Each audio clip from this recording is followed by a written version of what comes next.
الحمد للہ رب العالمین والصلاة والسلام علی سید الانبیاء والمرسلین اما بعد فاعوذ باللہ من الشیطان الرجیم بسم اللہ الرحمن الرحیم انا ارسلناک شاہدا ومبشرا ونذیرا لتؤمنوا باللہ ورسولہ وتعزروہ وتوقروہ وتسبحوہ بکرۃ واصیلا صدق اللہ العظیم۔ احباب، محبت سے توجہ سے بارگاہ رسالت مآب صلی اللہ تعالی علیہ وسلم میں ہدیہ درود و السلام پیش کر لیں۔ الصلاۃ والسلام علیک یا سیدی یا رسول اللہ وعلی آلک واصحابک یا سیدی یا حبیب اللہ۔ الصلاۃ والسلام علیک یا سیدی یا خاتم النبیین وعلی آلک واصحابک یا سیدی یا رحمۃ للعالمین۔ محترم بزرگوں اور دوستو،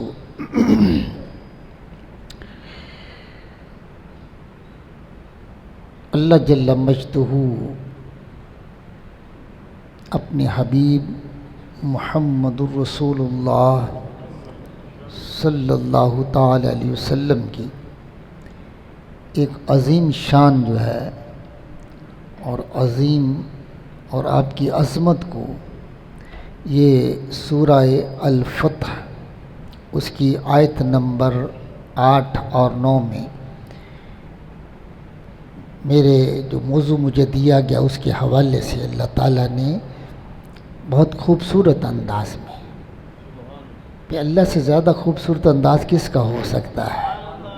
ہاں جی، وہ کہتے ہیں کلام الملک ملک الکلام، بادشاہوں کا کلام بھی بادشاہ ہوتا ہے۔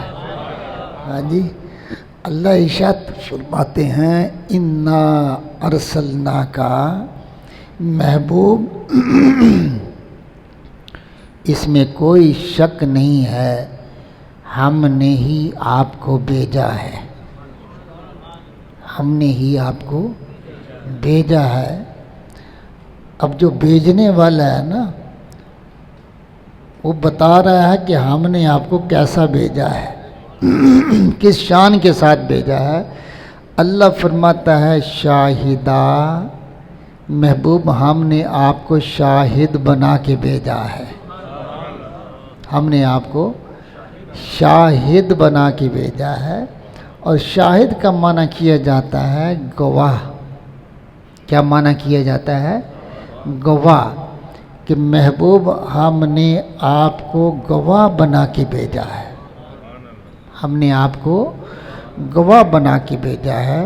علامہ قرطبی رحمہ اللہ فرماتے ہیں حضور علیہ الصلوۃ والسلام اپنی امت کے نیک اور برے اعمال پر گواہ ہیں۔ آقا علیہ الصلوۃ والسلام اپنے امت کے نیک اور برے اعمال پر گواہ ہیں۔ شاہدن علیہم باعمالہم من طاعت و معصیت، شاہدن علیہم یوم القیامہ وہو شاہد افعالہم اليوم والشہید علیہم یوم القیامہ۔ وہ فرماتے ہیں حضور علیہ الصلوۃ والسلام اس دنیا میں اپنی امت کے نیک اور بد اعمال کا مشاہدہ فرما رہے ہیں۔ کیا فرماتے ہیں؟ وہ فرماتے ہیں کہ آقا علیہ الصلوۃ والسلام اپنی امت کے نیک اور برے اعمال کو مشاہدہ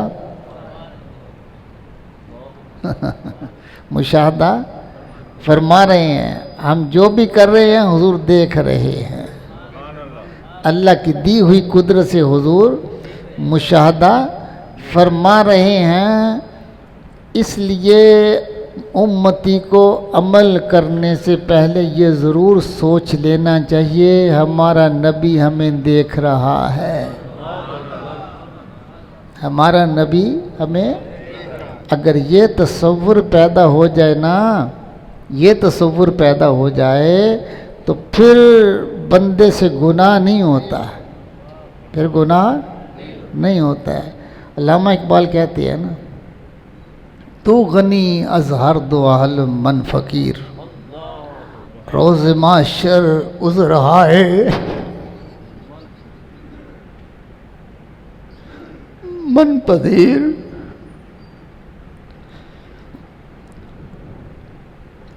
گر تمہیں بینی حساب ناگزیر، از نگاہ مصطفیٰ پنہاں بگیر۔ اللہ کی بارگاہ میں عرض کرتے ہیں باری تعالیٰ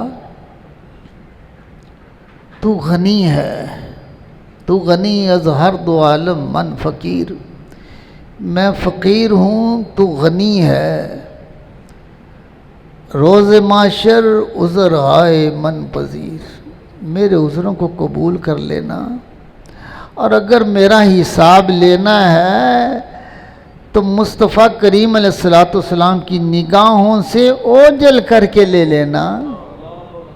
کیا دکھاؤں گا منہ میں اپنے محبوب کو، اپنے اعمال کے بارے میں کیسے میں سامنا کروں گا اپنے محبوب کا؟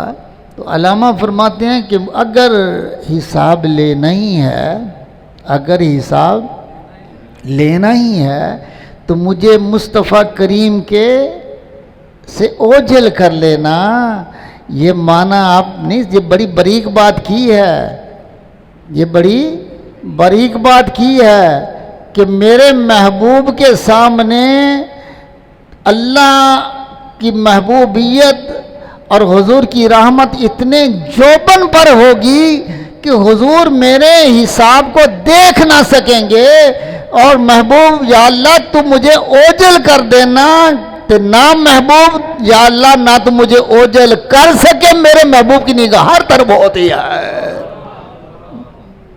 ہاں جی، کیا معنی ہے کہ میری بخشش ہو جائے گی، میری بخشش ہو جائے گی۔ تو علامہ قرطبی فرماتے ہیں کہ نیک اور بد اعمال کا امت کا جو ہے اس کو حضور مشاہدہ فرما رہے ہیں۔ اور علامہ زمخشری لکھتے ہیں تشہد علی امتک، اپنی امت پر وہ گواہ ہیں، اپنی امت پر گواہ ہیں۔ اور یعنی حضور امت کے بارے میں گواہی دیں گے، جس طرح وہ فرماتے ہیں یکون الرسول علیکم شہیدا، کہ رسول کو پھر تم تمام پر اللہ گواہ بنا کے لائے گا، تم پر گواہ بنا کے لائے گا۔ علامہ آلوسی رحمۃ اللہ علیہ اس کے بارے میں فرماتے ہیں اخرج عبد من حمید، اللہ اکبر، ابن جریر عن قتادہ، ای شاہدن علی امتک و شاہدن علی الانبیاء علیہ السلام انہم قد بلغوا۔ روح المعانی میں ہے کہ یعنی یہ ہے کہ حضور علیہ السلام اپنی امت پر گواہ ہیں، اور سابقہ انبیاء کے بارے میں بھی آقا علیہ السلام گواہی دیں گے کہ باری تعالیٰ ان انبیاء نے تیرا پیغام پہنچا دیا تھا، تیرا، یہ تو آقا کی شان ہے نا۔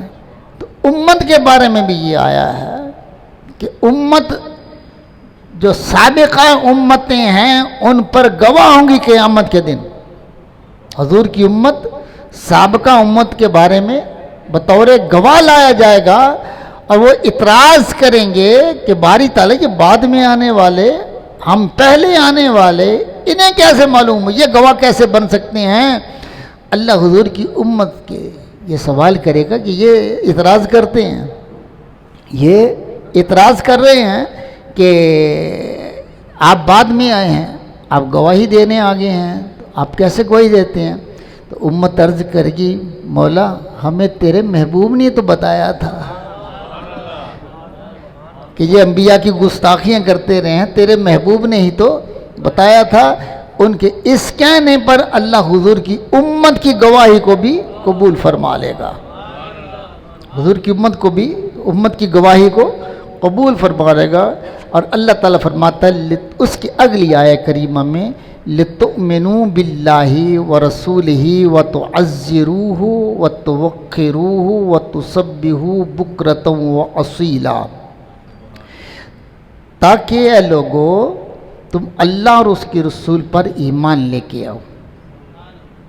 پیچھے کیا فرمایا اللہ نے کہ ہم نے محبوب کو شاہد بنا کے بھیجا ہے، مبشر بنا کے بھیجا ہے اور نذیر بنا کے بھیجا ہے، گواہ بھی بنایا ہے اور جنت کی خوشخبریاں سنانے والا بھی بنایا ہے۔ ہاں جی، امت کو خوشخبریاں، امت کے لیے خوشخبریاں سنانے والا بھی بنایا ہے کہ قیامت کو گھبرانا نہیں ہے، مجھے ڈھونڈ لینا، میں تمہیں یا تو میزان پر ملوں گا یا تو پل صراط پہ ملوں گا۔ ہاں جی، مجھے ڈھونڈ لینا، میں تمہاری شفاعت کروا لوں گا۔ اور فرمایا کہ نذیر بنا کے بھیجا ہے، اللہ کے عذاب سے کافروں کو ڈرانے والا۔ فرمایا لِتُؤْمِنُوا بِاللَّهِ وَرَسُولِهِ، تاکہ تم اللہ اور اس کے رسول پر ایمان لے آؤ، تاکہ تم اللہ اور اس کے رسول پر ایمان لے آؤ۔ کس پر؟ اللہ پر اور اس کے دو پر ایمان کی بات آئی ہے نا۔ ہاں جی، کتنے کی؟ دو۔ پہلے کس پر ایمان ہے؟ اللہ پر، پھر کیا ہے؟ رسول پر۔ اور اس کے بعد ارشاد فرمایا وَتُعَزِّرُوهُ۔ اب یہاں وہ ضمیر جو ہے نا یہ واحد کی ہے۔ اب سب پڑھے لکھے ہیں، آپ کو پتہ ہے کہ جب بات کسی کی ہو رہی ہے نا، اگر واحد کی بات ہو رہی ہے تو آگے ضمیریں واحد آتی ہیں۔ اگر عربی زبان کے اندر، ویسے تو اردو میں تو واحد جمع ہی ہوتا ہے نا، عربی میں تیسرا صیغہ بھی ہے کہ دو کے لیے الگ صیغہ ہے کہ اگر دو کی بات ہو رہی ہو تو تثنیہ کی ہی ضمیر آگے آئے گی، اگر جمع کی بات ہو رہی ہے تو آگے پھر جو ضمیر ہے وہ بھی جمع کی آتی ہے۔ تو یہاں پیچھے بات دو کی آ رہی ہے، اللہ اور اس کے رسول کی، ایمان کی، لیکن اب ضمیر واحد آ گئی، ضمیر واحد آ رہی ہے۔ وَتُعَزِّرُوهُ، اور اس کی تعظیم بھی کرو، اس کی تعظیم بھی کرو۔ وَتُوَقِّرُوهُ، اس کی توقیر بھی کرو، اس کی توقیر بھی کرو۔ اس کے بعد ارشاد فرمایا وَتُسَبِّحُوهُ بُكْرَةً وَأَصِيلًا، اور تسبیح کرو صبح و شام اس کی۔ یہاں بھی واحد کی ضمیر آئی، یہاں بھی واحد کی ضمیر آئی۔ اب اصول یہ ہے عربی زبان و ادب کا، عربی گرامر کا، کہ جب ضمیریں مسلسل آ رہی ہوں، جیسے یہاں ہے تُعَزِّرُوهُ وَتُوَقِّرُوهُ وَتُسَبِّحُوهُ، ہے نا، ضمیریں تینوں آ رہی ہیں، پہلے میں بھی، دوسری میں بھی، تیسرے میں بھی۔ تو اصول یہ ہے، علامہ زمخشری کہتے ہیں کہ ان تینوں کا مرجع ایک کو بنائیں گے، تینوں کا مرجع ایک کو بنائیں گے، کیونکہ اگر آپ دو کو الگ کریں گے، ایک ضمیر کو الگ مرجع بنائیں گے تو اس میں انتشار مرجع آئے گا۔ وہ کہتے ہیں کہ یہ ٹھیک نہیں ہے، علامہ زمخشری کہتے ہیں کہ یہ ٹھیک نہیں ہے، لیکن وہ کہتے ہیں کہ علماء نے یہ کہا کہ پہلی جو ضمیریں ہیں تو عزروہ و توقروہ، اس کی ضمیریں لوٹ رہی ہیں رسول کی طرف، اور تسبحو کی ضمیر لوٹ رہی ہے اللہ کی طرف، اللہ کی۔ تو امام زمخشری اس پر اعتراض کرتے ہیں کہ ایسا کرنا ٹھیک نہیں ہے، کیونکہ اس سے انتشار آئے گا مرجع کی طرف، تو ایسا ٹھیک نہیں ہے. تو علامہ خازن نے بہت اچھا جواب دیا. ہاں جی. اور علامہ الوسی نے بھی یہ جواب دیا. اکثر مفسرین نے اس کا جواب یہ دیا. ان کا کوئی انتشار والی بات نہیں ہے، کیونکہ یہ جو وَتُسَبِّحُوهُ بُكْرَةً وَأَصِيلًا یہ جملہ ہی الگ ہے، اور اس سے پہلے توقروہ پر جو کیا کہتے ہیں وقف ہے، وہ وقف مطلق ہے. وہ کہتے ہیں یہ دو ضمیریں پہلی الگ ہیں، اس کی ضمیر کا مرجع الگ ہے، انتشار پیدا نہیں ہوتا ہے. تو عزرو کا معنی ہے مصطفیٰ کی تعظیم کی جائے، وتوقرو کا معنی ہے مصطفیٰ کریم کا احترام کیا جائے، وتسبحوا بکرۃ واصیلا کا معنی ہے کہ اللہ اور اس کے رسول کی تسبیح کی جائے. تو معنی یہ ہوا اللہ نے اپنی تسبیح کو بعد میں بیان کیا، مصطفیٰ کی تعظیم کو پہلے بیان کیا.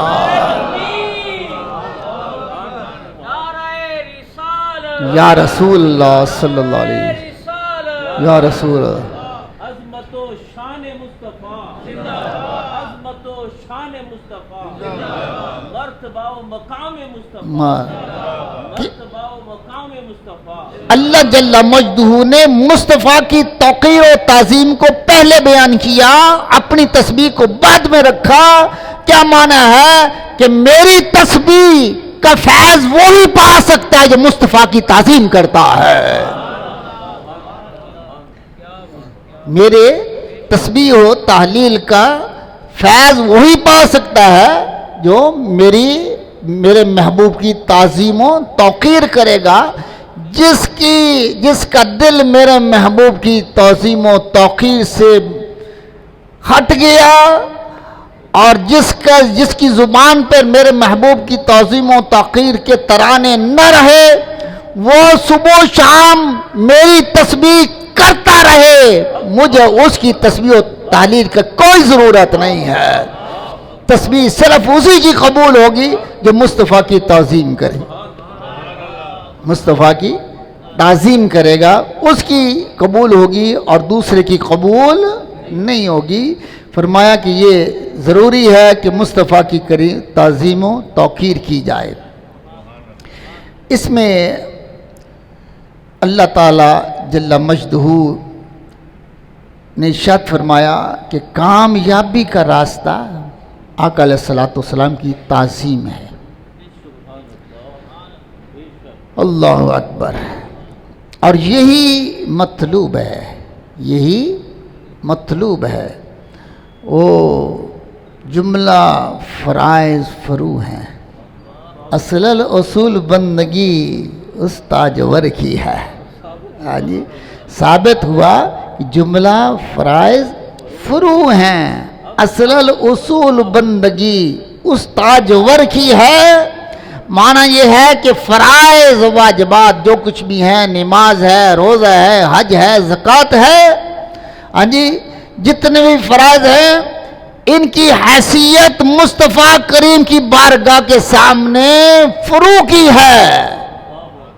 مصطفیٰ کریم کی بارگاہ میں فرو کی ہے، کیونکہ میں نے فرائض اسی کے فرائض سمجھنے ہیں جو مصطفیٰ کی غلامی کرے گا، جو مصطفیٰ کریم کی غلامی کرے گا. سورہ اعراف کی آیت نمبر 157، اس میں اللہ تعالیٰ ارشاد فرماتے ہیں فَالَّذِينَ آمَنُوا بِهِ وَعَزَّرُوهُ وَنَصَرُوهُ وَاتَّبَعُوا النُّورَ الَّذِي أُنزِلَ مَعَهُ أُولَٰئِكَ هُمُ الْمُفْلِحُونَ. بے شک فَالَّذِينَ آمَنُوا تو وہ لوگ جو ایمان لائے، بِهِ اسی ذات محمد پر، اسی ذات محمد صلی اللہ علیہ وسلم، وَعَزَّرُوهُ اور اس کی تعظیم کی. اس کی یہ عزرو کا معنی مدد بھی کیا گیا ہے، نصرت بھی کیا گیا ہے، اور اس کا معنی تعظیم بھی کیا گیا ہے. اور علماء نے کہا کہ صحیح معنی اس کا یہ ہے النصرت مع التعظیم، کہ تعظیم جو ایسی اور مدد ایسی کی جائے جو تعظیم سے کی جاتی ہے، جو تعظیم سے. دیکھیے نا، آپ مدد کرتے ہیں کسی کی، کسی غریب کی، کسی اپنے چھوٹے کی، تو اس میں تعظیم نہیں ہوتی، اس میں مدد ہوتی ہے لیکن تعظیم. بولو، سمجھانے کے لیے میں آپ کو عرض کرتا ہوں. مثال کے طور پر علماء آ رہے ہیں نا، آپ ان کی خدمت کرتے ہیں نا، کیوں جی؟ تو یہ ہے تو ان کی مدد ہی ہے نا، کیوں جی؟ مدد ہی ہے نا. تو یہ جو آپ ان کی خدمت کرتے ہیں، اس میں تعظیم ہے یا نہیں ہے؟ ہاں، تعظیم سے کرتے ہیں.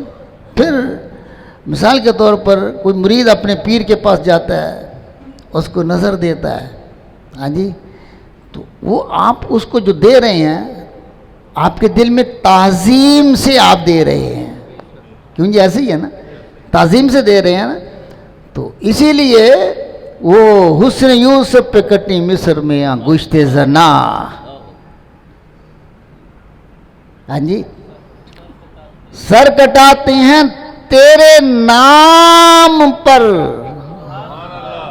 ہائے ہائے ہائے، سر کٹاتے ہیں تیرے نام پر مردان عرب.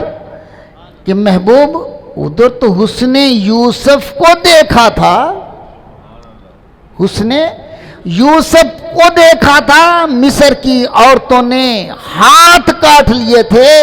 محبوب تیرے نام کی اتنی عظمت ہے، قیامت تک تجھے دیکھے یہ نہیں، وہ شاخ تیرے نام پر ہی کرتے چلے جائیں گے. یہ ہے التعظیم مع النصرہ، نصرت کے ساتھ تعظیم، نصرت کے ساتھ تعظیم. فرمایا وہ لوگ جو ایمان لاتے ہیں اس محبوب پر اور اس کی تعظیم کرتے ہیں، اس کی نصرت کرتے ہیں. وَاتَّبَعُوا النُّورَ الَّذِي أُنزِلَ مَعَهُ، اور وہ اس کی اتباع کرتے ہیں جو نازل کیا گیا ہے، معہو محبوب آپ کے ساتھ، جو آپ کے ساتھ نازل ہوا. اب قرآن کی نسبت بھی محبوب کے ساتھ کر دی. یہ نہیں کہا کہ میرے کلام کی، یہ نہیں کہا، انداز دیکھیں کلام کا. یہ نہیں کہا کہ وہ اتباع کرتے ہیں قرآن مجید کی، یہ نہیں کہا کہ وہ اتباع کرتے میری وحی کی. نہیں، فرمایا محبوب وَاتَّبَعُوا النُّورَ الَّذِي أُنزِلَ مَعَهُ، جو تیرے ساتھ میں نے نازل کیا ہے، محبوب اس کی اتباع کرتے ہیں. اولئک هم المفلحون، وہی لوگ کامیاب ہیں، وہی لوگ کامیاب ہیں. دیکھیے ہر بادشاہ جب وہ آتا ہے تو وہ اپنے دربار کے آداب لوگوں کو سکھاتا ہے، یا کسی کو مقرر کرتا ہے، میرے آداب بتا دینا بھائی، میرے سے ملنا ہے تو یہ آداب ہیں، یہ ٹائم ہے، اور ایسے ایسے آنا ہے، اندر داخل ہونا ہے تو ایسے آنا ہے، سلام ایسے کرنا ہے، سارے آداب سکھاتا ہے. ہاں جی، شہنشاہ آتا جب وہ چلا جاتا اس کے آداب بھی چلے جاتے ہیں. آپ پڑھے ہیں جو نا یہ مطلقاً عنان بادشاہ جتنے ہوئے ہیں، ان کے دیکھیں کیسے کیسے خواص تھے، انہوں نے آداب رکھے تھے. جب وہ چلے گئے آداب بھی ساتھ چلے گئے. لیکن یہ آداب بیان کرنے والا شہنشاہوں کا شہنشاہ ہے. اپنے محبوب کی بارگاہ کے آداب بیان کرنے والا کون ہے؟ شہنشاہوں کا شہنشاہ. اللہ خود آداب بیان کر رہا ہے اپنے محبوب کے بارگاہ کے، کہ کیوں کہ جو پہلے آنے والے تھے وہ فانی تھے، بادشاہ بھی فانی، ان کے جو رولز بنائے جاتے وہ بھی فانی، جو SOPs جو ہے نا وہ رکھے جاتے تھے وہ بھی فانی. جب وہ چلے گئے تو فنا کے ساتھ وہ بھی فنا ہو گئے. لیکن میں رب باقی ہوں، میں اپنے محبوب کے آداب خود بیان کروں گا تاکہ قیامت کی دیواروں تک ان کو یاد رکھے، قیامت کی دیواروں تک جائے. ہاں جی، اللہ نے اپنے محبوب کے خود فرمایا یا ایھا الذین آمنوا استجیبوا للہ وللرسول اذا دعاکم لما یحییکم. اللہ فرماتا ہے ایمان والو، فوراً جواب دو، فوراً ایجاد. کس کو؟ للہ وللرسول، للہ وللرسول، للہ وللرسول. اللہ کو بھی جواب دو، اللہ کی رسول کو بھی جواب دو. اذا دعاکم، جب وہ تمہیں بلائے، جب وہ تمہیں. اب یہاں بھی آپ نے دیکھا کہ بات پیچھے دو کی ہو رہی ہے کہ جواب کسے دینا ہے؟ اللہ کو، اس کے رسول کو. اذا دعا، یہ واحد کا صیغہ آ گیا کہ جب وہ تمہیں بلائے، جب وہ تمہیں، واحد کا صیغہ آیا. اور یہ بلانے والے کا کمال کیا ہے؟ فرمایا اذا دعاکم لما یحییکم، یہ تمہیں بلائے گا کس کی طرف؟ جو تمہیں زندگی بخشتا ہے. یہ بلاوا تمہیں زندگی دیتا ہے، یہ بلاوا تمہیں حیات بخشتا ہے. اور یہ واحد کا صیغہ لے کے آئے. فرمایا جواب دو اللہ کو اور اس کے رسول کو. جب وہ بلائے، ایک کی بات آئی، یہ نہیں کہا دونوں بلائیں، دونوں. اس کے شان نزول میں آتا ہے کہ ایک صحابی نماز میں کھڑے تھے، حضور علیہ الصلوۃ والسلام نے ان کو آواز دی، تو وہ کچھ دیر کے بعد حضور کی بارگاہ میں نماز سے فارغ ہو کے حضور کی بارگاہ میں آئے. لبیک یا رسول اللہ، آپ نے مجھے بلا. فرمایا دیر کیوں کر دی ہے؟ حضور فرمانے لگے دیر کیوں کر دی ہے؟ آقا میں نماز پڑھ رہا تھا نا. میں نماز کس کی ہے؟ بولو، سب بولیں، نماز کس کی ہے؟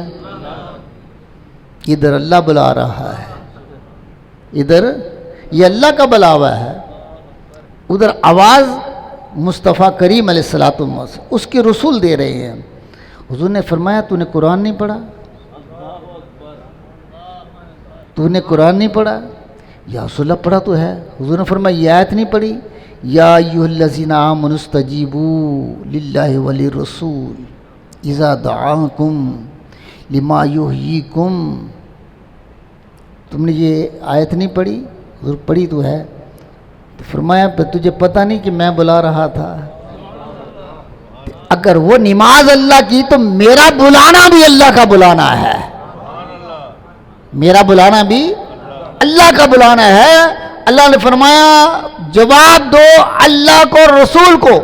اذا دعاکم، جب وہ بلائے، کہ بلائے گا میرا محبوب. جواب تو نے اس کو دینا ہے. جب تو اس کو جواب میرے محبوب کو دے گا، میں سمجھوں گا مجھے بھی جواب دے دیا ہے، مجھے بھی جواب دے دیا گیا. اور اس کے بلاوے میں زندگی ہی زندگی، اس کے بلاوے میں زندگی ہی زندگی ہے، زندگی ہی زندگی ہے. اور اللہ تعالیٰ ارشاد فرمایا سورہ نور کے اندر لا تجعلوا دعاء الرسول بینکم کدعاء عبادکم بعد. اللہ فرماتا لا تجعلوا دعاء الرسول، کہ تم رسول کو پکارنے میں لا تجعلوا، نہ بناؤ دعاء الرسول، رسول کے پکارنے کو، بینکم کدعاء بعضکم بعضا، جیسے تم ایک دوسرے کو پکارتے ہو، جیسے تم آپس میں ایک دوسرے سے پکارتے ہو. آپ کا انداز ایسا نہیں ہونا چاہیے. آپ کہتے ہیں نا کہ کسی کو بلانا ہو تو اس کو کہتے ہیں اوے ادھر آنا ذرا، اس کا نام لے کے پکارتے ہیں. اللہ فرماتے ہیں ایسے نہیں کہنا ہے. جب میرے محبوب کو پکارو تو کہو یا رسول اللہ، یا رسول اللہ صلی اللہ علیہ وسلم، یا حبیب اللہ. یہ کیا کہ پکارو نا، تمہارا انداز خوبصورت ہونا چاہیے. فدیتو کا یا بے امی و امی، میرے آقا میرے آپ پر میرے ماں باپ قربان ہو جائیں. ہاں جی، ایسے الفاظ سے حضور علیہ الصلوۃ والسلام کو آواز دی جائے. اور ارشاد فرمائی یا ایھا الذین آمنوا لا تقدموا بین یدی اللہ ورسولہ. اے ایمان والو، آگے نہیں بڑھنا ہے. لا تقدموا بین یدی اللہ ورسولہ. اللہ اور اس کے رسول سے آگے نہیں بڑھنا. اللہ اور اس کے رسول سے آگے نہیں بڑھنا ہے. یہ اب یہ دیکھیے، بڑی عجیب بات ہے. جب آپ کسی کو دیکھیں گے نہیں، آگے کیسے بڑھیں گے؟ کیوں جی؟ جسے آگے بڑھنا ہے اس کو دیکھنا ضروری ہے یا نہیں ہے؟ آپ کو نظر ہی نہیں آ رہا، بتائیں آپ کو اللہ نظر آ رہا ہے؟ کیوں جی؟ اللہ نظر آ رہا ہے؟ نہیں نہ آ رہا. تو نظر کون آ رہا ہے؟ محمد کی ذات تو نظر آ رہی ہے نا. کیوں جی؟ حضور تو نظر آ رہے ہیں. تو حضور نے ارشاد فرمایا ہوئے جب مجھے دیکھو نا، اذا رأیتمونی، یعنی حضور نے ارشاد فرمایا من رآنی فقد رأى الحق. جو مجھے دیکھتا ہے وہ حق کو دیکھ لیتا ہے، وہ حق کو پا لیتا ہے.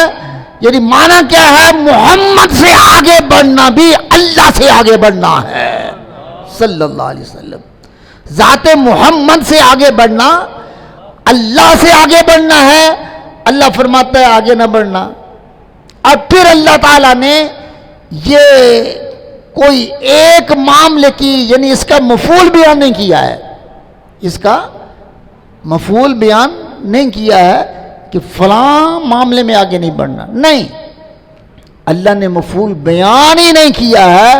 معنی کیا کہ جب مفعول بیان کر دیا جائے نا تو سامع کی توجہ اس مفعول کی طرف ہو جاتی ہے، اس کے مفعول کی طرف رہتی ہے. اس سے آگے نہیں بڑھنا ہے، یہ اس معاملے میں آگے نہیں بڑھنا. اللہ نے ذکر نہیں کیا. کیا معنی؟ معنی یہ ہے کہ زندگی کا کوئی معاملہ ہو، وہ خوشی کا معاملہ ہو، وہ غمی کا معاملہ ہو، وہ جہاد کا معاملہ ہو، وہ کوئی بھی معاملہ ہے، وہ آپ کی اجتماعی زندگی کا معاملہ ہے، وہ انفرادی زندگی کا معاملہ ہے، وہ آپ کی جلوت کا معاملہ ہے، وہ آپ کی خلوت کا معاملہ ہے. جیسا بھی معاملہ ہو ہر وقت یاد رکھنا کہیں مصطفیٰ سے آگے نہ بڑھ جانا. مصطفیٰ کے حکم سے آگے نہ بڑھ جانا. واتقوا اللہ، اللہ سے ڈرتے رہنا. ان اللہ سمیع بصیر، کہ اللہ جانتا بھی ہے، اللہ سنتا بھی ہے. ہاں جی، اللہ تمہاری حرکات سے واقف ہے. اور پھر اللہ تعالیٰ ارشاد فرماتے ہیں یا ایھا الذین آمنوا لا تکونوا راعنا وقولوا انظرنا واسمعوا وللکافرین عذاب علیم. سورہ بقرہ کی آیت نمبر 104 میں اللہ تعالیٰ نے ارشاد فرمایا اے ایمان والو، رائنا نہیں کہنا. رائنا کا معنی غلط نہیں تھا، اس کا معنی تھا، اور عام لغت میں اس کا معنی یہی تھا کہ یا رسول اللہ ہماری رعایت فرمائیے، ہماری رعایت فرمائیے، ہم پہ نظر کرم فرمائیے. یہی معنی تھا اس کا. لیکن یہودیوں نے اس کا غلط معنی لیا. ان کی لغت میں اس کا گالی تھی، اور انہوں نے دیکھا کہ حضور کے صحابہ کہتے ہیں رائنا، تو وہ بھی آپس میں رائنا کے بات کہنے لگے. رائنا کہنے لگے. حضرت سعد بن معاذ کو ان کی اس لغت کا علم تھا. آپ نے فرمایا اے یہودیو باز آ جاؤ، اگر میرے محبوب کے لیے تم نے رائنا کے لفظ استعمال کیا نا میں گردن اڑا دوں گا. خبردار کر دیا، کر جا اللہ کے محبوب کا غلام، رک جاؤ. یہود یہ کوئی میرے محبوب کو رائنا نہ کہنا، کیونکہ وہ غلط لفظ لیتے تھے. اللہ نے آیت نازل کر دی. ایک لفظ مستقل جو عربی لغت کے اندر اچھے معنی میں استعمال ہوتا تھا، لغت عرب میں اچھے معنی میں استعمال ہوتا تھا، اور عام رواج سے استعمال کرنے کا یہودیوں نے غلط معنی لیا. اللہ نے اس کو فرمایا روک دو اس معنی کو، اس لفظ کو ختم کر دو میرے محبوب کے لیے، میں نہیں چاہتا کہ تم تو اچھے معنی میں استعمال کرو گے میرے محبوب کے لیے، کوئی غیر بھی برے لفظ کے لیے استعمال کرے۔ فرمایا قول انصرنا، رائنا نہ کہنا یا رسول اللہ ہم پہ نظر کرم فرما دیجئے۔ نعرہ تکبیر، نعرہ رسالت، نعرہ رسالت، یا رسول صلی اللہ علیہ وسلم وقول انظرنا، کہو یا رسول اللہ نظر کرم فرمائے ہم پہ نظر، یا رسول اللہ انظر حالنا، یا حبیب اللہ اسمع قالنا، اننی فی بحر ہم مغرق خذ یدی سہل لنا اشکالنا۔ فرمایا بس محبوب یہ کہو قول انظر، لفظ ختم کر دیا، لفظ ختم کر دیا۔ قرآن میں ترجمہ کرتے ہوئے یہ بات یاد رکھیں، میرا یہ جملہ یاد رکھیں، قرآن میں ترجمہ کرتے ہوئے علماء لفظ کے پیچھے گئے، لفظ کے پیچھے گئے، شان مصطفیٰ کا خیال نہ کیا، حضور کی تعظیم کا خیال نہ کیا، غلطیاں کرتے رہے۔ اعلیٰ حضرت کا کمال یہ ہے کہ وہ پہلے مصطفیٰ کی تعظیم کو دیکھتے ہیں پھر آپ لفظ لے کے آتے ہیں۔ ہاں جی، اعلیٰ حضرت حضور کی تعظیم کے مطابق چن کر پھر لفظ لے کے آتے ہیں قرآن کے ترجمے میں، یہی تو کمال ہے، یہی تو فرمایا۔ آگے فرمایا وَلِلْكَافِرِينَ عَذَابٌ عَلِيمٌ۔